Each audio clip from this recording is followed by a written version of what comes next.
तो वही हुआ जिसका डर था, वही हुआ जिसके खौफ में पूरा पश्चिम एशिया ही नहीं पूरी दुनिया पिछले 2 महीनों से कांप रही थी कि अगर ईरान और इजराइल का युद्ध शुरू हुआ तो कहां जाकर रुकेगा। एक बार फिर ईरान की मिसाइल और इजराइल की एयरफोर्स की टक्कर जल्द होती नजर आ रही है।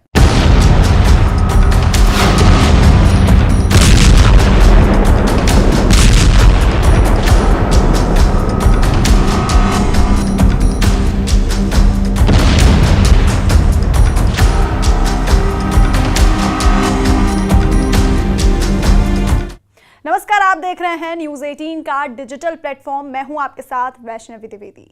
ईरान और अमेरिका के बीच परमाणु डील टूटने की कगार पर है। ट्रंप ने कह दिया है कि वो ईरान की शर्त किसी कीमत पर नहीं मानेंगे। इस खबर ने इजराइल कैंप को तो खुश कर दिया है, लेकिन ईरान का दावा है कि वो परमाणु कार्यक्रम जारी रखेगा। ईरान ने वार्निंग जारी की कि अगर इजराइल ने हमला किया तो उसका अंजाम बहुत बुरा होगा। ये ऐसी खबर है कि ईरान का खून खौल गया है। ईरान को लग रहा है कि उसके साथ ट्रंप ने बहुत बड़ा धोखा कर दिया है। ईरान को चिट्ठी लिखकर बातचीत करने की पेशकश करने वाले ट्रंप अचानक ईरान की उम्मीदों पर उन्होंने हथौड़ा चला दिया है। ट्रंप के इस रुख से अब सवाल उठ रहा है कि क्या अमेरिका वाकई ईरान से कोई डील करना भी चाहता है या नहीं, क्योंकि ईरान अमेरिका से इसी शर्त करने को राजी हुआ कि वो परमाणु संवर्धन नहीं रोकेगा। ये बात ईरान के कैंप से बार बार कही जा रही है, लेकिन ट्रंप ने कह दिया है कि अब संवर्धन भी मंजूर नहीं है, ना ही एटम बम बनाने दिया जाएगा।